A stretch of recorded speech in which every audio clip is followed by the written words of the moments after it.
In this video, I'm gonna share with you guys 5 mind-blowing professional cleaning tips from housekeepers. I myself was a housekeeper in the past, so therefore I add some of my favorite that I've picked up along the way in this video. Stay tuned.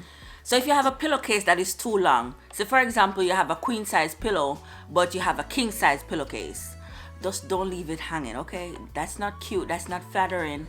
What you want to do is pinch the top of the pillowcase and tuck in the extra material and use your hand to smooth it out. Then you're gonna have a seamless, nice looking pillow. It's gonna look as if the case literally fitted. Don't leave it hanging.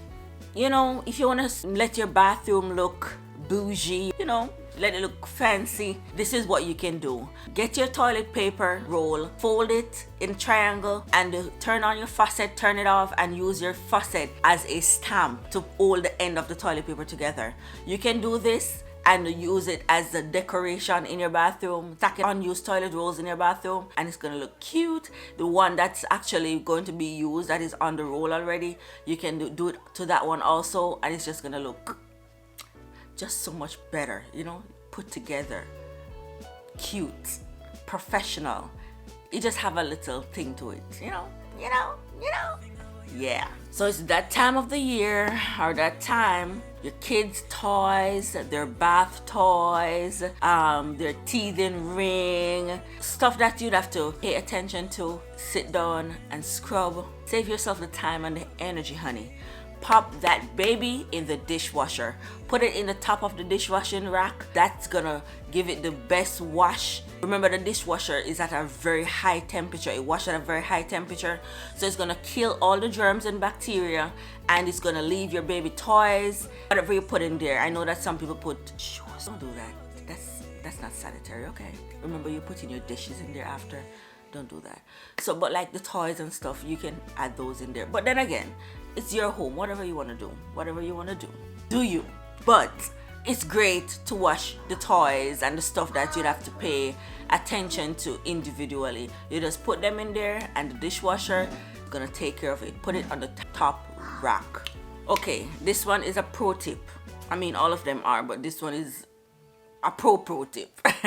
So whenever you're cleaning, clean from top to bottom. Also clean from the back of the room to the front of the room. So basically you're cleaning yourself out, you know. So if the door is to your left, start to your right, so you're actually going to the door. Especially like when you're mopping or vacuuming, that's the way to do it. So even when you're mopping, you don't have to be walking back in what you just mopped that is wet to get across to the door. So clean from the back of the room to the front of the room. Clean from top to bottom. Cleaning from top to bottom is just genius, because what? Dust is gonna fall. So if you're gonna clean your floors first or your countertops first, and then you're gonna go and clean the ceiling fan, you get what I mean, right? So you wanna clean your ceiling fan first, clean the vents, you know, clean the on top of the door, clean those areas first, and then the dust is gonna fall, and then you can handle the bottom part, the countertops, the floor, etc, etc, etc. And when you're vacuuming, you want to vacuum in all direction and vacuum slowly. A lot of people, they're running their vacuum, they're just like, that's not effective, okay? If you want to get the most dirt out of your carpet, off your floor, so vacuum slowly, and you vacuum in all directions. So you go vertical and then you go horizontal, and you can do the opposite sides also. But if you don't want to do all, like in literally all direction, you can just go vertical then horizontal. That also is effective to get the dust out of the carpet or off your floor. Okay, so if you have some clothing items that is kind of dingy, it's not even white, you know, it's just regular colored clothes, but it has, you can see stain marks on it, or it has like hard sweat marks in it if you wear it to the gym, or it's baby clothes and it has food caked on it. This is how you take care of that. Fill up your bathtub with some hot water. Pour in about a couple scoops of borax, and I'm gonna insert a picture because I don't have any of my own right now. I'm about to head to the store and get me some, but use this soap right here. This is going to take out all the dirt from the clothes while it is soaking. When you finish soaking it, you soak it for about 6 to 7 hours. You're gonna see the water changing. Or if you don't want to use this also and you're a Tide person, you can use the powder Tide.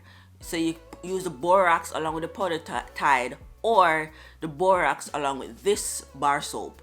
That's gonna get the job done. Take out all the dinginess, take out all the hard stains, take out all the sweat marks and the foul smell, and it's gonna leave your clothing fresh again. After which you're gonna take it out from the hot water after 7 hours. It ain't gonna be hot no more, but you're gonna wring it out, rinse it out from that, pop it in your washer and wash it as normal. You're gonna have yourself some fresh laundry. There you have it, guys. Those are my 5 mind-blowing tips from professional housekeepers. This video is helpful. Leave me a comment and let me know which one is your favorite, which one you're definitely gonna try. With that being said, I'll see you guys in my next video. Thank you so much for watching, and if you're not yet subscribed, go ahead and hit the bell so that you're notified every time I upload a new video. Bye, guys. Yes.